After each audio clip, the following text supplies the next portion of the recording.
And this show is called Farther Down the Rabbit Hole. We already have Harold Channer on the line. Harold, what I'm doing right now is until 4 o'clock today, Jim Fetzer's show on GCNlive.com is playing free. And it's a show that's going on with John Lear. And John Lear is the son of the man that did Lear Jets. And he's explaining many different reasons why there couldn't be any airplanes in the World Trade Center on the day of 9/11. So what I was going to do is just roll that in for about 15 minutes and then throw it open to you and to others. And I'm taping this. Hello? Yeah, hello. Okay. Yeah, hello. So what? Yeah, I got a lot going on. I just watched that program with John. It was really good. Oh, about the 0 point... and John talking about 0 point energy. What a beautiful guy. Well, now, John Cheshire, if you even broach the topic of an inside job done on 9/11 with the government, he would find it abhorrent because he went to school with George Bush Sr. and so on. However, it turns out if you just follow the science, we're thinking that it's coming to the point where we really need to understand 9/11 not to find the bad guys, but to find the good technology that can liberate mankind. Yeah, and that's an interesting tech. And that we can show to a scientist the dust clouds and so on, and if he can listen to a fellow scientist and you can sort of get the emotions aside, then we can move forward and advance, because what you saw with John Cheshire was done 6 months ago, and today he's succumbing to the pressure that if you talk about such a liberation, people will think you're crazy. They know the feeling well. Yeah, so we need to sort of seduce John out again to say, look, the science shows that it's there. And, you know, we shouldn't be distracted by those talking about UFOs or whatever, not to discredit the serious body of knowledge. But what John Lear was saying is that the 9/11 movement has so many different layers to it. And one thing he was talking about was holograms. So by being with Molly, who's pretty fresh, not really being involved in any truth organization, she was saying, well, what about when you go to Disneyland? You see holograms there. Yeah. And then he was citing an example where he said they've had this technology for 30 years, where over the East Shore Freeway, they simulated a big jet coming over, and then it just disappeared. So apparently what the people driving on the freeway thought was a Lear jet and then disappeared was in actuality just a hologram. So I'm going to search that down to see if that's so. But Jim Fetzer, after being at the ACAP meeting at Central Park, is like really on a roll here. So, wonderful. Good. So I was listening to I'm just checking in with you. I don't want to interrupt what you're doing. Well, I'm just saying hello. If you want to keep listening, in 15 minutes I'm going to throw it open, and I'm always happy for your comments, because you have been so steadfast in saying we need to have a comprehensive approach, and you'll see that a true scientist is not really concerned about, you know, finding bad guys or criminals. They just want to understand how reality is put together. Some of those things John said about it, just make the damn thing work. That's what he's interested in. It was interesting. It was really good. So I'll hang up now and then listen, right? And then maybe get back. I got a bunch of things to do and all that. But okay? Okay, look so at here some we of go. Kevin's work, and here he's talking about the top 10 connections between NIST and nanothermites, which is supposed to be one of his better pieces of work. And he's saying, despite agreement from all parties that the assumed availability of fuel allowed for the fires in any given location of each of the WTC buildings to last only 20 minutes, the fires lasted much longer and produced extreme temperatures. And it cites a paper by Jones and Ferrer and others, including a fellow named Greg Jenkins, who did a hit piece on Judy Wood that identified him to me as somebody who was not interested in promoting the truth, but something quite different. And I'm very puzzled by this extreme temperatures. I'm sure they're going to cite as their best evidence of extreme temperatures the molten metal and some photographs, at least one of which is, I pointed out to Steve, was an obvious fake, where he went back and then removed it from his own article, where a group of workers were peering into a cavern that was all aglow The temperature for this salt to be aglow, to be metal, would have had to be in the vicinity of 3,000 degrees Fahrenheit. It would have been melting the flesh from their bodies, their faces. No one would think of putting their face over a tea kettle, for example, and it starts to whistle, and yet that's only turning to steam at something over 212 degrees. So this was ludicrous. Plus, the NIST examined 236 samples of steel and only have found 233 had not been exposed to temperatures above 500 degrees. So I think I may have to qualify what I was saying yesterday, even about Kevin Ryan. Stand by. We'll be right back with my special guest, John Lear. This is Jim Fetzer, your host on the Dynamic Duo. So there you go, Harold. They're taking a commercial break, and I can't get rid of those commercial breaks. So during the commercial break, if you want to call back, we can have a little discussion, always keeping in mind what is the comprehensive approach to this. Harold. Yeah, I heard Jim. He was really on a roll. Right. So the commercial break came up, and that's going to go on for a few minutes. So, Yep. you know, maybe you can kind of sort of recap how you always talk about the comprehensive approach. Well, yeah, sure, I can. I just think John's a beautiful guy, and he's coming to town, right? No, he's been to town. He's been to New York? Oh, no, yeah, Jim Fetzer was here. You saw him at the... No, I meant John is coming to town. Oh, John Cheshire. Yes. Right. Okay, for those people who've just tuned in, on Manhattan Neighborhood Network from 11:30 until 12, I play shows farther down the rabbit hole. And the show that Harold is talking about is John Cheshire, who was an executive at DuPont. He was a business graduate at Harvard, also MIT science graduate, I think some master's degree. He spearheaded the development of shrimp farming. He envisioned feeding the world. And he follows the science. About 6 months ago, I taped a show where he was talking about a professor, Harold Aston, at Trinity College in Cambridge. And Trinity College is the seat of physics. However, this one man has been locked out of peer review, and as a result, we, the masses, do not have available the realization that there is hard scientific evidence that humanity could be liberated. So that's the discussion. Well, they were talking about getting at 0-point energy. That's something he speaks about, and Rosalie was there, and that's the thing. Another guy, Bob Dobbs, used to always talk about things that way, and he said the secret is to get to Fleischmann-Pond's cold fusion, and that if you lick the energy crisis, that would be a big step forward, but that it's going to be hard to fit into the traditional economic paradigms, because that's a system of, liberation in a certain sense from a thing that's held us back. Was Bob Dobbs talking about cold fusion? Yeah, he has. He's always comes down to that. Incidentally, you're in touch with some people, health, and they're really doing well. They're out in Hawaii now, and they're waiting. They're having a major, great big spa-like kind of 10-star hotel spa thing built on the west coast of Costa Rica. It's under construction now, major, and it's going to be, and his wife, Carolyn. Harold, and that's an interesting topic, but what I'm trying to do is stay on the science of 9/11 and 0-point energy. In other words, 9/11, not as a demonstration of who the bad guys are to go chase after them and punish them and so on, but 9/11 as a demonstration of the power that could liberate humanity. Yeah, right. That's the way to do. That's the way to see things. There's a lot of that going on. Yeah. Because right now, Dr. Jim Fetzer has taken a lot of flack. A lot of the best researchers on this are just like inundated with all kind of discrediting energy.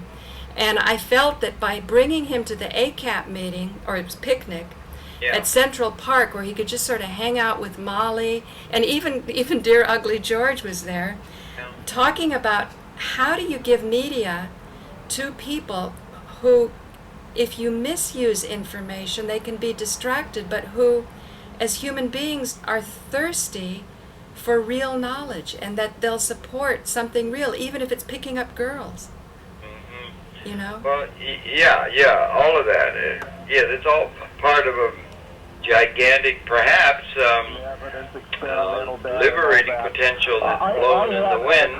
Oh, Harold, we're back again. The ads are over. Can we watch now or listen to this? Sure, by all means, I'll hang up. Okay, thanks. How were the towers destroyed? Did it require unconventional methods of demolition? And video fakery, planes, no planes. And I specifically invited Kevin Ryan and Steve Jones to attend. And would you believe, John, they didn't even reply. Not only did they not even reply, but they talked to a fellow, Frank Greening, who had agreed to participate out of coming. Now, in my opinion, that's an extremely dishonest approach to the issues involved here. It's completely unscientific. It's very unphilosophical. And I think that it reflects that there's a certain degree of fraud going on here in the 9/11 community. I suppose I'm going to have to thank Kevin Barrett for causing me to go through an agonizing reappraisal of the function that he and people like Steve Jones and Kevin Ryan and even David Ray Griffin appear to be playing in trying to preserve a kind of orthodox approach to these issues where if you treat them as scientific, then no holes are barred. It's a free-for-all. You go for every possible explanation. You investigate without criticizing the other side because they want to go places you don't want to go. Not only did they break away from scholars when under the impact of Judy Wood's amazing photographic studies of evidence of what happened at the World Trade Center and its aftermath, when I was convinced thereby that this required a whole different approach, that conventional explosives with or without thermite couldn't possibly be adequate. They broke away at that point, which was, in my opinion, already very unscientific and anti-philosophical. Kevin Barrett actually cited my excitement about this when I came over to give him a DVD as some evidence that if they had this on film, they would have held it against me. And I think that's really quite an astonishing thing to say. I believe that enthusiasm over remarkable discoveries is a rational and appropriate response, and therefore I really fault him on that, and I fault him for wanting to circumscribe research efforts by me or by others. If Mike Sparks is right, and I'm beginning to believe he is, exposing video fakery and planes, no planes, may be the most important area of research in 9/11. Together, I would concede with the use of what appeared to be directed energy weapons at the World Trade Center. But John, you know, this mechanism, this television thing, if they can get away with the kind of deception involved here in 9/11, they can do it again and again and again, and we'll never know any better if we adopt the attitude of a Kevin Barrett that says this is of secondary importance. Yeah, well, I bet you all those guys think that the Apollo missions went too. Let's talk about that for a minute or two. You know, I've seen some really remarkable videos. There's one called Conspiracy Theory, Did Man Go to the Moon? That's quite remarkable and must give at least 24 really very weighty arguments as to the, counter indicating that we could have actually made those flights. There's another that's much simpler called Funny Thing Happened on the Way to the Moon.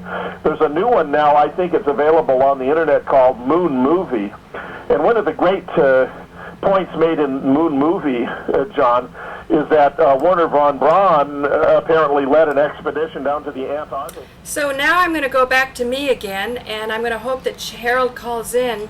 Although the moon landing and Apollo is a very interesting topic, I am a little simpler minded, and I like to stay on one topic at a time. This is where I'm sort of farther down the rabbit hole.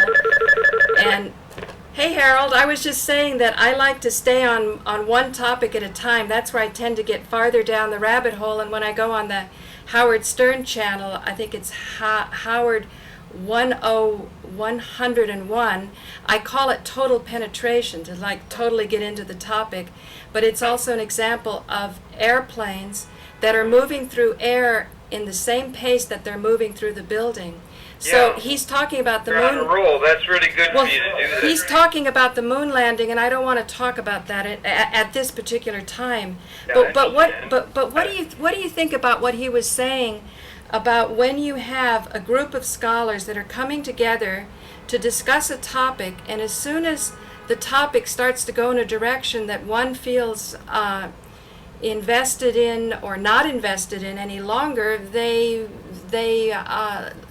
quit the organization, and then as a result you don't have the ability for the different viewpoints to stay together.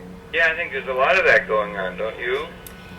In all the aspects. Well, I'm not really a scientist, so I'm not in those peer-reviewed, It's great what you're doing, and the thing, and Jim is just wonderful. He keeps bringing it up and that, and there are all these different aspects. It's like a many-sided hydra or something, and so you got a lot of people who have vested interests in terms of a particular view, and that's characteristic, I suppose, of a thing where the whole system is sort of going through permutations, and so there's a lot of different interpretations of the philosopher's key that's going to unlock it all.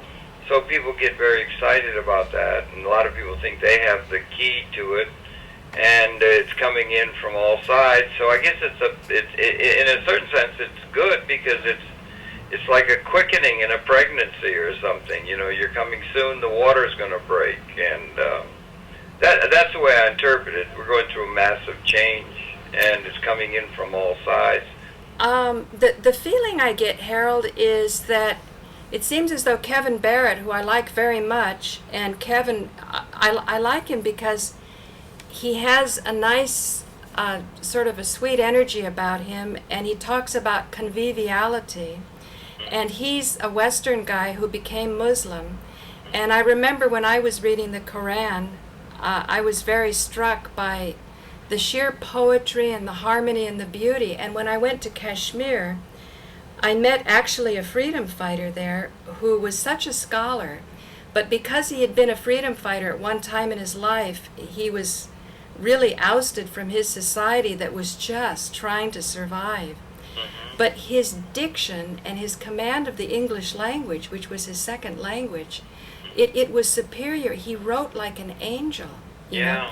And that's wonderful. And Kevin Barrett was saying, when you talk about the no-planers being so vicious, and believe me, I know what that's like because I've been the recipient of a lot of nasty comments. I thought Kevin was very insightful when he said, because the no-plane theory has never been given any kind of recognition, any kind of space. At St. Mark's, say you could have one day for no planes if Les Jameson finds it to be so ridiculous a theory that he doesn't even want to have any consideration and will say this will discredit our efforts, so that you shame people into thinking in a certain direction. That's made them kind of mean, nasty, and behavior like abused people, because they have been, because they've been locked out of the discussion, or those that have been their scientific representatives have been locked out of the discussions. So I thought that was very well expressed, but it seems as though later on Jim was saying that Kevin Barrett was saying the consideration of no planes is secondary. So I'm curious, what is primary? Just staying on 9/11, not going into Apollo and the moon landing, because so many people have preconceptions on that what you're doing is you're going from one abusive situation to another. People have made up their minds on one topic, so why tackle that until you've put to rest the other? That's my argument for, I guess, going farther down a rabbit hole, or what I call totally penetrating one topic in the same way that we had I feel, of course, you don't have to make a statement on this, I feel that it was necessary to have computer-generated images totally penetrate a building, which a real airplane could not do. A real airplane would have made us feel invincible, because the airplane obviously would have just crumpled and the enemy would have been just sort of a non-issue, lying in pieces at the bottom. Another thing John Lear pointed out, the perpetrators of 9/11 may be really bad guys, but why would they waste a perfectly good airplane to do a job that wasn't necessary for an airplane to do? So there was a lot of arguments, but my focus is total penetration, to totally penetrate the credulity, the believability of a nation, and get them to go into a war that they otherwise would never have considered. Yeah. That's well, right. yeah. See, those things already get to the politics and all that and everything, and you get to that, and it's like people who think about the UFO. You didn't want to talk about it, but the UFOs and so forth. There's a logic. Why didn't they back in 1950 just land in the White House and this thing dazzling gradually? Even you could do that today. That it was part of a thing that it couldn't happen all at once. It had to happen slowly, and so that kind of an argument would hold with people who are in the camp that thinks, well, there's contact from outer civilizations in the universe, and that's going to be a big paradigm shift. So that you understand, that's a thing that you can understand. They would have had to do it slowly, Roswell and all that, in order to acquaint or equip the people to handle the vast change that kind of. If there were people from another universe that were going to make themselves known, they couldn't do it all at once because as in the poem, every man would be blind. It would be too much. Right. So there's that kind of thing you could probably apply in a certain sense to all of the aspects of an earth-shattering or consciousness-shattering transformation, like we're about to leave the womb. So, I mean, it's just all those things do interrelate. Yeah, but I'm not so sure that penetrating deeply into one aspect of it is the way to go. I'd rather try to find patterns between a lot of disparate seeming aspects of the signaling of a transformation. Might be the way to go. I don't know. But you bring it up to the war and the politics and the everyday geopolitical realities. Presidential campaign, voting like Joe had on television today. There's a lot of aspects to it. Like a newborn child has many aspects to that consciousness or the biological system they represent. How do you... I'm kind of tired, really, to tell you the truth. I'm not really very alert. Harold, how do you position yourself and your work with the emerging pattern? I don't know. It's just going to be. I think the media is a really important place to have ideas brought up that are going to be having the responsibility for institutions existing. It's going to have to lay us on with the political or the historical inherited patterns, and if people are holding things up, why, and if there's a block to. I don't know. I just think it's like scenario. Air Force Association Award for Outstanding Airmanship in 1968. Well, you got him back. You want me to hang up now? I just want to make sure he's not talking about the Apollo mission. You put him on if you want to.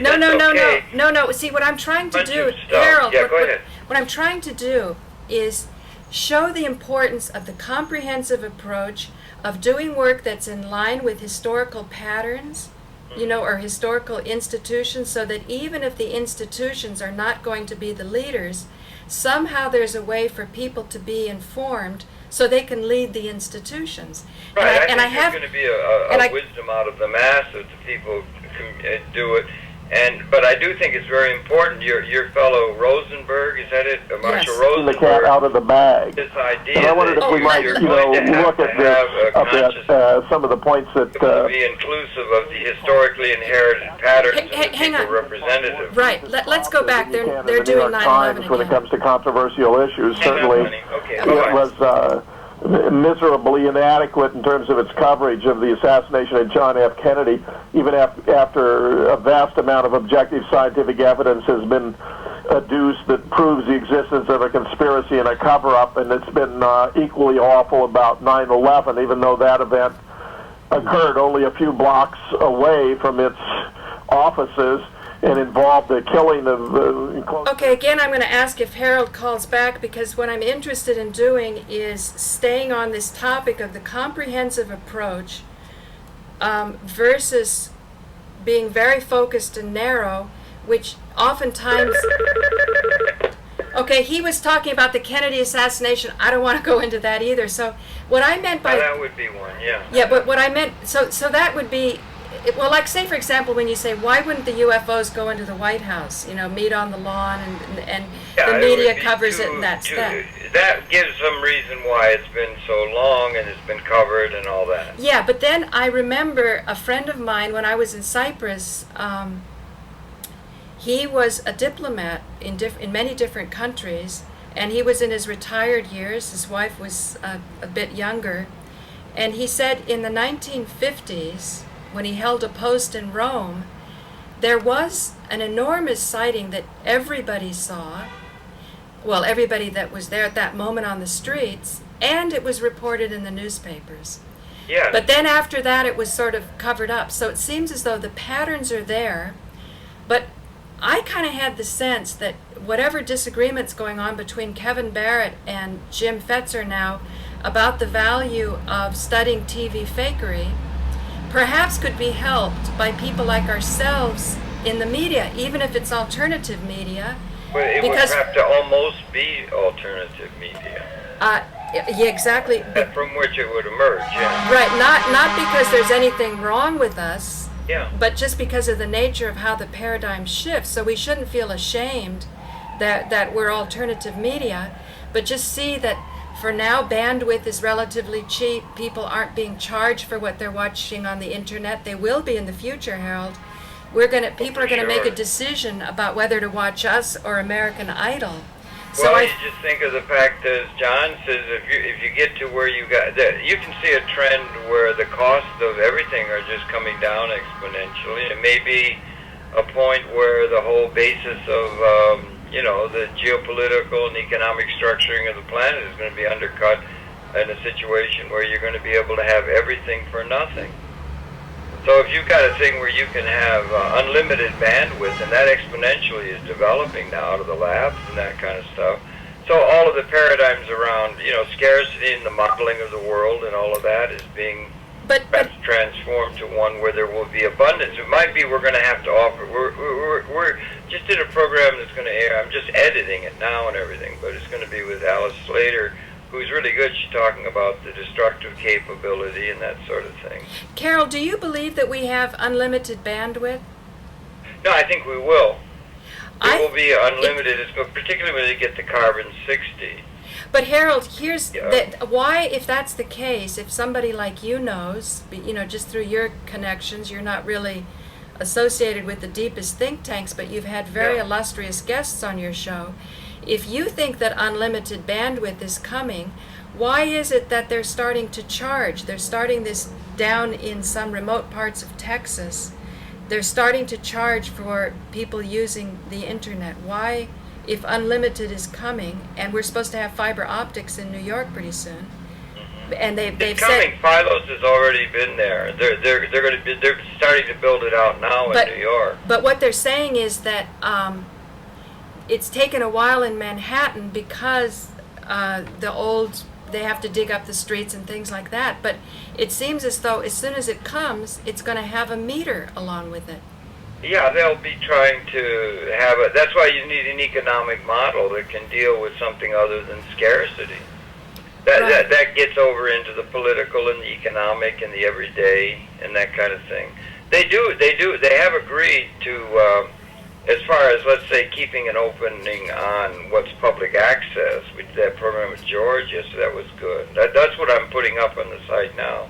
That's what I'm doing. But they have agreed that they will support public access, and those 4 channels we have could become 12, and there could be bandwidth, and you could have an expansion of it. And they've the Verizon people, very large interests, have agreed to support public access at least, and probably and much better, at a higher level than has Time Warner and RCN. I suppose they're starting to worry at Time Warner because there'll be competition added and some market forces that will bring maybe some prices down as far as the services they deliver and all of that. But it's interesting that they've agreed to that, and across the country, those communication entities agreed to having set aside some of their otherwise retained earnings to support a system where the public can have access to communication or multimedia production and distribution capability, which is totally unique to public access, making it really an important opening upon having a relatively competitive playing field for the people or the masses, in which there might reside a great deal of wisdom. And that so that's a sign of that's another sign of the quickening. and that we're getting to a point where there'll be that capability, and you're going to have, and that is like, and that could be extended ultimately. That's like over the communication, that and the open source compadres, so forth, could be an opening to, would be like a DNA of communication, the means of communication, and then that in turn might be able to open the ability for people. It's a small little opening, 5% or so of net revenue, net of taxes, in the normal dialectic of private sector, government sector, influence and power in the organization of world society and so forth. But that could open up to entertaining within a situation like, say, public access, where you have no responsibility for institutions like the people who do have that responsibility for historically inherited institutions carry, and they would be like a conservative anchoring to everything. It would seem that's the way it would have to be to lay aside appropriately with history in a non-zero-sum way and so forth, that it could then address finally having the people having indicate that something getting to the people through a other than normal dialectic between the, you know, the private sector and the government sector. And then that could open upon the means of production itself, to where other parts of the overall economy, like automobiles and agriculture and infrastructure and a lot of those things, could be taking a page out of that model, because it's unique. It's totally unique in the financial and economic organization of our society. But I think it's encouraging that Verizon's going along with that, and the systems out in California and Portland and Dubuque and so forth are. And I think we ought to have them sell it. Like I said to George, it seems to me the jewel in the crown of communication of the cable industry, and we are access producers on cable, is the C-SPAN that's been put together. They get tremendous public relations clout out of that. That's the jewel in the crown. And I think that the cable industry or the communications industry would be able to, in a certain sense, use the public access and its democratizing effect, if democratization is in the air and so forth, to great public relations benefit that would benefit them. That's a part of a communication thing that's going on now that's interesting. Harold, as a president of ACAP, Association of Interim president, yeah. Oh, interim president of ACAP, the Association of Cable Access Producers. Yeah. While all of this is going on, whether it's Time Warner or Verizon or DirecTV or whoever, how can you assure that the local person has a voice that will be heard, even if it's an unpopular voice? How do biological systems do that, I wonder? I mean, you've got, like, again, the thing I say always, like, in a human organism is 100 trillion cells. 100 trillion. And they all are related as a system through DNA. And they all matter. And you get over into Gaia or John Lovelock and that kind of stuff. You draw from the earth and you see it as an organism, collectively, including human consciousness. And you got so many of the elements of that. Let's say we're heading for 10 billion. And so many of those people are not able to in any way realize their full potentiality, gestating. And then we have a system where they will be able to. It's all blending over into the cell phone now. You've got millions of those even in China, places poverty-struck as that. But they don't have an overall economic theory, it seems to me, that can deal with that thing about the financing of public access, not the educational part of PEG or the governmental aspect of that, but the public, where it's to the people. That's something that's totally unique. And so there would be and it's coming with exponentially increasing capability to, like I said, it's just not a small matter that those 4 channels MNN has can become 12. And that will be able to become, I don't know if it's going to be able to go 12 to the 12 or something. so that there are things that are emerging out of the technology that is heartening in terms of having a system that could involve every human being and the ecology within a... Okay, you're back on your program now. Let's see if he's talking about 9/11 and the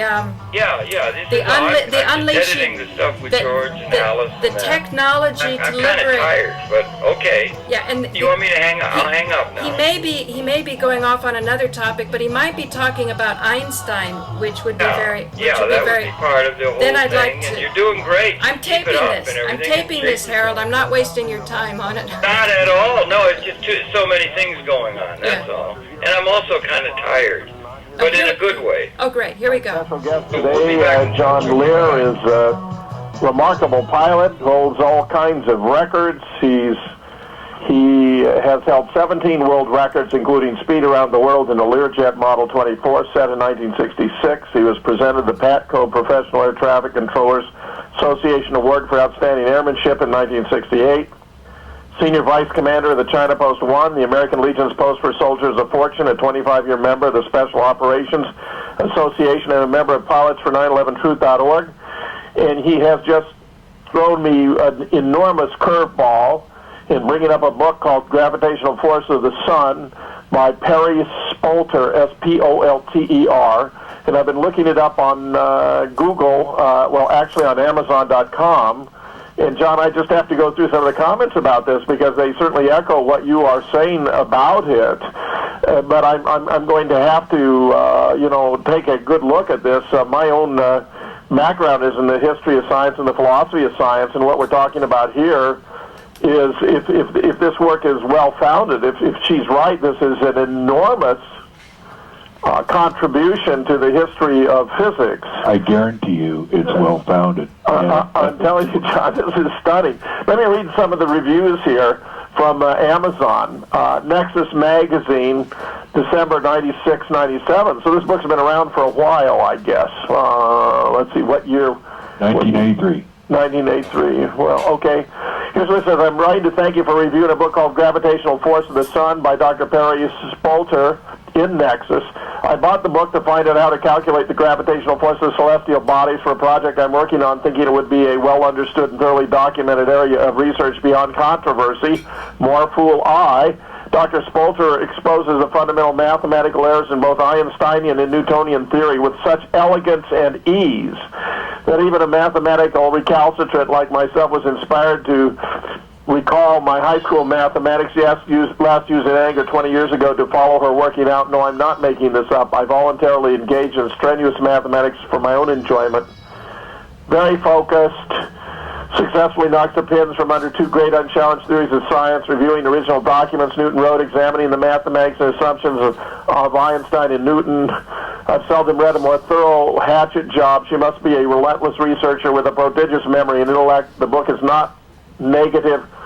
She shows Kepler's contributions to be far greater than I previously suspected. What she tears down, she rebuilds. John, I don't know what to say. I mean, there are 5, 6, 7, 8 different endorsements about this book that are just fairly stunning. Here's the book description.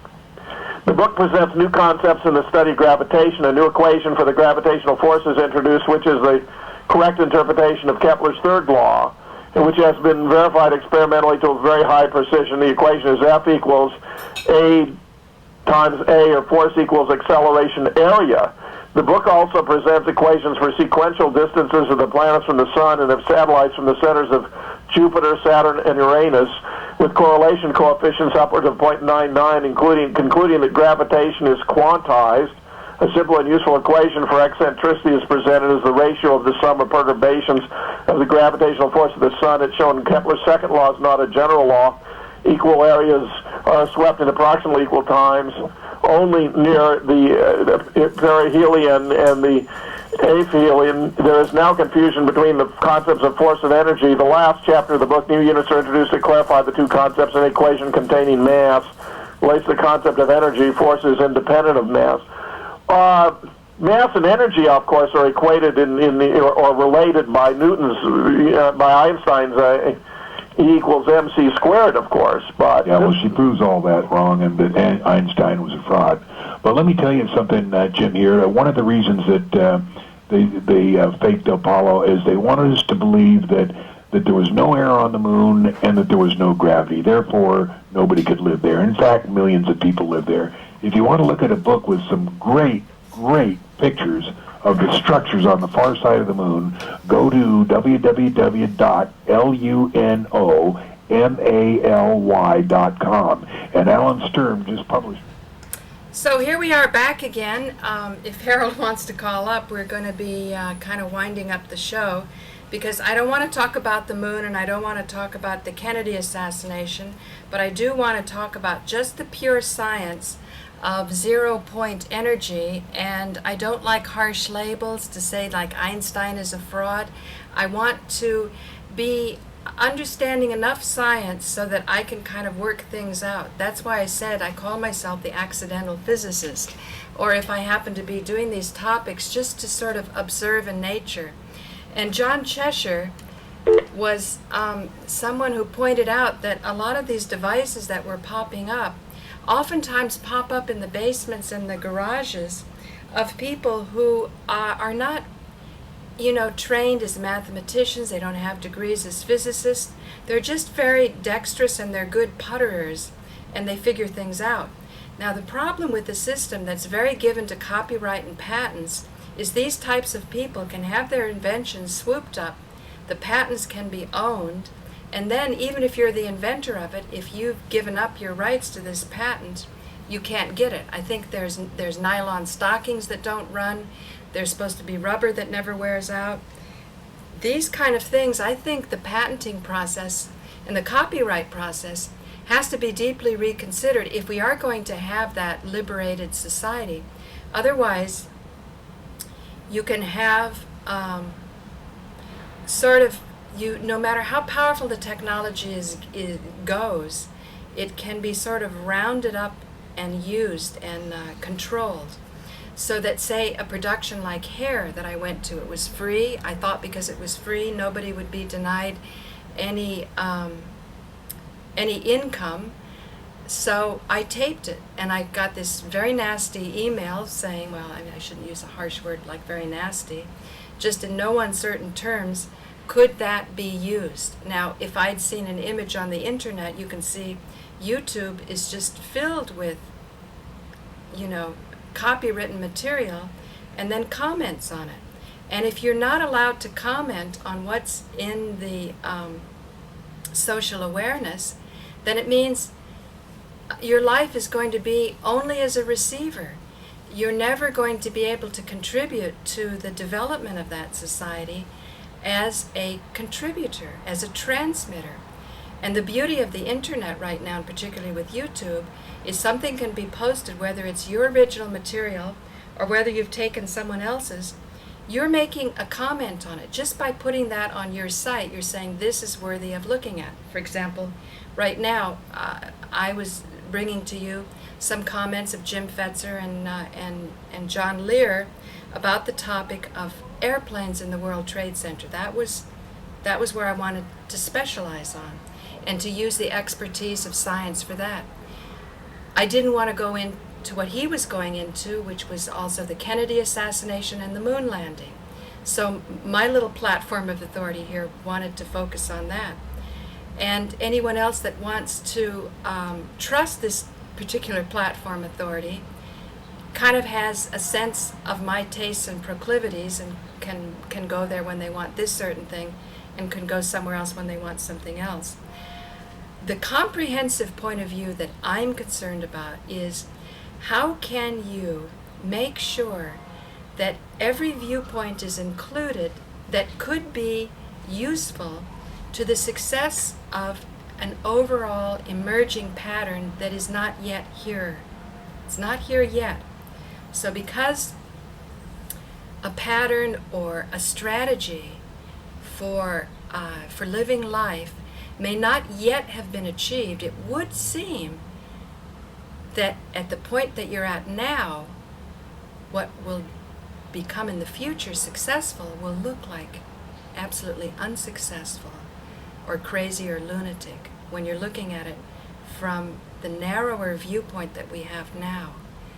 So as you move into the future successfully, not move into the future following the pattern of annihilation, that we know we have the power to annihilate ourselves, how can we make sure that we move into the future with power that not only doesn't annihilate ourselves, but can bring greater richness as a result of more being included, not more being annihilated, to say, this is the right way, and you build up a very narrow viewpoint of what reality is, so that with peer review and all of that, you have people believing in the authorities instead of using the authorities so that they can have a more successful relationship with reality.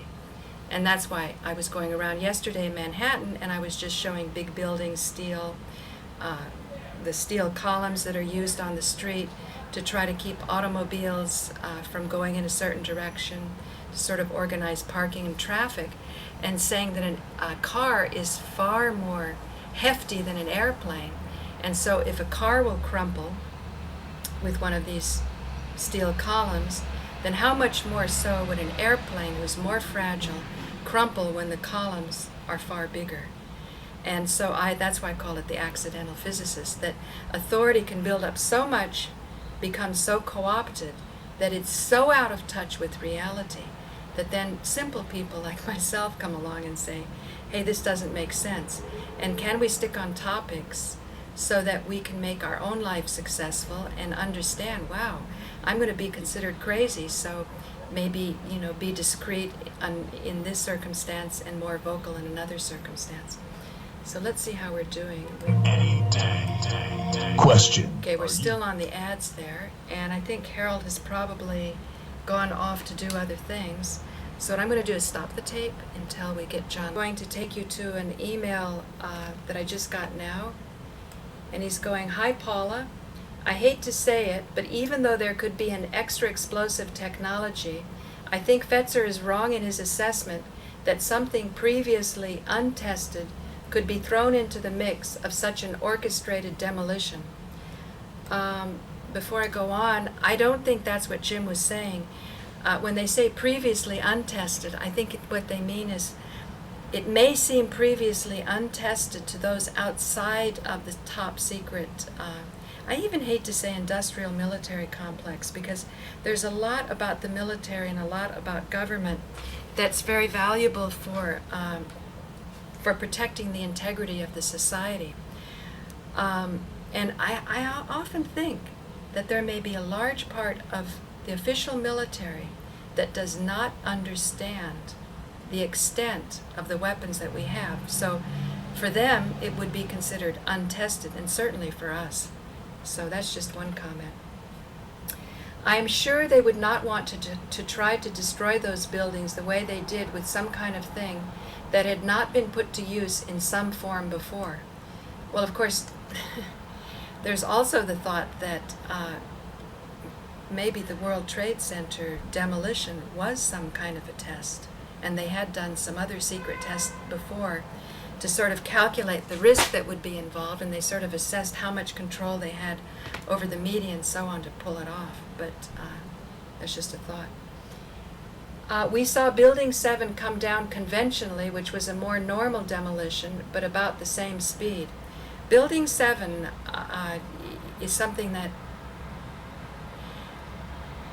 you throw into the mix, because everybody who believes that airplanes took down the first 2 towers, as soon as they see there was no airplane in Building 7 and yet they see what looks like a controlled demolition, they think that they've been bamboozled, and then they'll immediately, like Harold was saying, lash out to find the bad guys, and in the enthusiasm, we don't know where we're going but we're on our way, may come up with the wrong bad guys.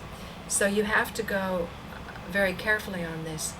So I just had this experience the other day where I was speaking with a photographer, and he had a very clear picture of who Rosalie Grable feels is Edna waving from the hole. And he's convinced that the airplane's on the inside, and he's also convinced that it takes an hour for the jet fuel to get the heat up to where you could have that dazzling collapse, destruction, dustification of that would have been building number 2, World Trade Center number 2. But he was suspicious about building 7 because he had already believed in his mind about the first 2 having to do with airplanes. So when he saw building 7, he said, just a second, something's wrong here. And then in trying to correct the worldview, will lash out and say, well, it's, George Bush's brother who had Controlled Demolitions, Inc. I'm saying keep an open mind until all the data comes in. It was sequential, it was orchestrated with a difference that there was that draping dust cloud. He said, so he's acknowledging, because this is a pretty savvy guy in cement, if I'm not mistaken. So he said, there was a difference about the draping dust cloud. I have no idea, he says not, but I think he means no. I have no idea why there would be needed some kind of super weapon to achieve a cloud of cement dust. To get those steel aspects to come apart in neat pieces needs that melting property. But again, they were saying, where is all the melting going? Building 7 was supposed to be super tough or reinforced. The towers were supposed to be super tough and would not break apart or turn to dust. The difference was the draping or obscuring and the sequential nature of the disintegration. So this viewer feels that there was a draping, so that's just about theater. So let's go back to GCN and see if they're... Go around the moon and talked about obtaining photographs of the... Now they're still on the moon, because I wanted to talk about exactly this part of the dustification. So one thing I might add to this is, as regards the dust, a controlled demolition, a conventional demolition, doesn't change the mass. If it's 1,000,000 pounds or whatever, while it's standing, it's going to be 1,000,000 pounds of force going down when it's destroyed with a conventional controlled demolition. Something that would turn something into dust or reduce the weight is something that wouldn't crack the bathtub and then flood lower Manhattan. Again, I'm just keeping the dialogue open, and I'm underscoring what Jim said earlier in this stream, that, I recorded it, I restreamed it from his, that you should have scientists staying in dialogue, not quitting out of disgust for somebody else's theory, but hang in there with it until you can develop it. And certainly don't block them out when they want to physically assemble. And that's what I'm talking about with St. Mark's Church. I'm going to keep at it, because I did speak to Les last Sunday, and he appreciated that we could stay in connection with each other. Alan Sturm, ULOs, unidentified lunar objects. You can go right to the lunar anomaly. No, they're still on the moon. Okay, so this is Paula Gloria. I'm going to end this stream for now. I think I've got enough to post to see if I can get something going with Jim and maybe John Lear at the same time. Thank you for joining me. Okay. Oh, you're going in the wrong direction. Okay. As we have discussed. Yeah. I want to direct my question to your guest. Yeah. I want to know... let me say, John, by the way, Justin is the founder of Student Scholars for 9/11 Truth. Oh, okay, great. Go ahead. And I just want, and this is and this is to have a discussion. What do you say? And I know I've heard various explanations, but I want to know from you, your personal, what do you say to all the people that said they have seen the plane, they saw the planes hit? Well, my theory is that they used a holographic projection. Now, that's extremely unpopular with people who don't know the advancement of science. I do know the advancement of science. I have friends that work with Lockheed. I have friends that work down at on the White Sands Missile Test Range, and I know that program was put together 30 years ago. They can project holographs that have light, heat, and sound, just like as if you saw a real thing there. They're projecting a holograph into thin air. Now, this is extremely unpopular, but the fact is it's true. Justin, I'm grateful for the call. I'm sorry we didn't have more time to discuss it, but I'll get you back on here, okay, and we'll talk about it some more.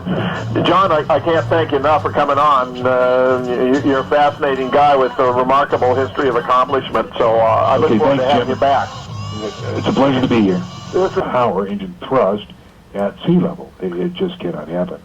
And I liked your additional explanation so much that I gave it to Kevin as a response number 2, which he's archiving and going to cite in his next newsletter, which may be out as early as today.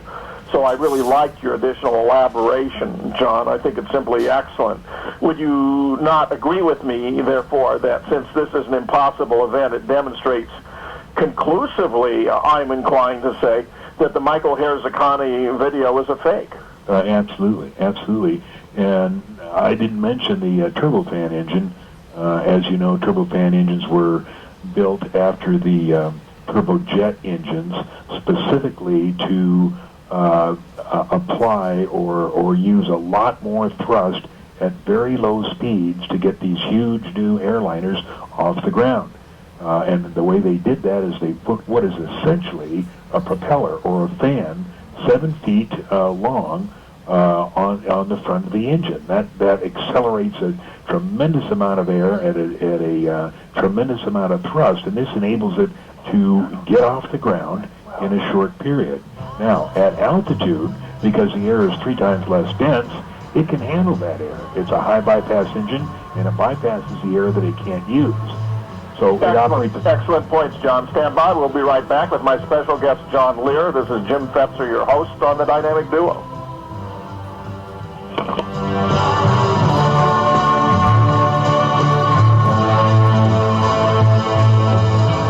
I'm going to introduce a couple of asides, as it were, that are related to the previous discussion as we go forward in talking about each of these different proofs.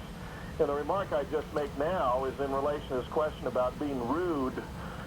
David Ray Griffin, a few months ago, maybe it was 6 or 8 by now, wrote me to tell me how he was upset because he was under some sort of pressure because the scholars seemed to be attacking members of Truth and Justice, this group that was created when a division arose within the original scholars group in November of 2006 over the scope of research, saying that, for example, Judy and Morgan had described Steve Jones as retarded by saying in the context of an argument where they felt Steve had to be feigning ignorance, they said of him, he can't be that retarded.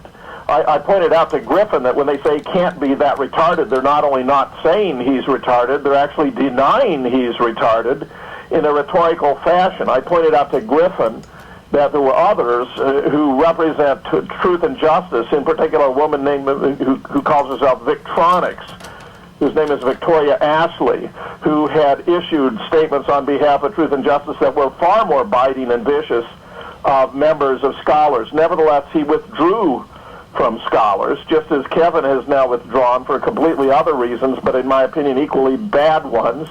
And I gather he's suggested subsequently that he withdrew because I have taken an active role in relation to certain issues like video fakery.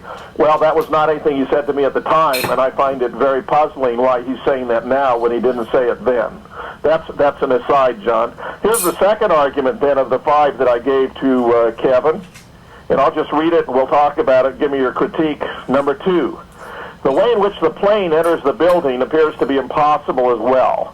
Go to killtown.blogspot.com and scroll to what is now the 6th image, and you can view the plane intersecting with the building. It is passing through the steel and concrete structure without displaying any type of impact, where the wings, the engines, the fuselage, and other component parts all remain intact. It would have been the case, it should have been the case, that massive debris was breaking off and the plane was being dismantled by the interaction between the moving plane and the stationary building, as early critics and late, from the Webb Ferry to Morgan Reynolds, have been maintaining for years now. So this is yet another physical impossibility. Is that argument sound in your opinion? Yeah, well, let me explain it. The first thing that's going to hit the building is going to be the forward fuselage, and there's nothing much there that is going to pierce anything. They have a composite material radar, and there's some stuff in the cockpit. So all that stuff is immediately going to contact the 14 by 14 steel columns that are placed 39-inch on center. And so there's going to be a lot of stuff breaking off there. And then the next big thing to hit is going to be the engines. And the engines are, are not going to go through those 14 by 14 steel columns placed 39 inches on center. It's just not going to happen. John, you can't believe how many ridiculous arguments I've heard from others, some of whom were friends of mine. I've actually lost a good friend over this, maybe two, and to me it's just astounding their incapacity to appreciate the elementary physics involved here, that what we're looking at is a preposterous presentation of a phenomenon that couldn't possibly take place. Absolutely, it's a magic package. And therefore, since it's shown in a video, the video, if it's showing another impossible event, can't be an authentic video, because we see films and videos of impossibility all the time. Go see Hellboy or any other movie you want these days. You're going to see things happening that bear scant relationship to reality. But here you have one that's being passed off as news, and it seems to me quite an affront to our intelligence that we should take it seriously. Morgan has encapsulated it this way. He said the absence of violent collision is definitive. The way he puts it is that there's the fact that there's no evidence of a violent collision in this interaction is evidence that there was no violent collision. And if there was no violent collision, then of course there was no interaction. I agree completely. I do too. So I'm very troubled by those who want to dismiss this. And this is among the earliest. In fact, when I first started getting serious about this, when I finally got my mind around these issues, and it involves separating video fakery and the presence of planes or no planes, where I realized you could have video fakery and still have planes if the fakery had been intended to conceal features of the planes or of their interaction with the buildings that needed to be concealed, that I was able to go to work on video fakery and separate the issues. And I think the evidence for video fakery, as in the case of the first two arguments we've been considering, is decisive. But there are three others. Before I go there, though, John, I'm going to mention one of these other points that Kevin brought up by way of a transition, that Griffin, he was arguing that David Griffin has gone over all the evidence and suggesting I should follow Griffin's model, but there's an awful lot that Griffin hasn't considered. He hasn't really discussed evidence of no planes or of video fakery. He's never discussed it. Not only that, he's not been consistent about the Pentagon. Early on, he thought it was clear there was no evidence of a plane having hit at the Pentagon. I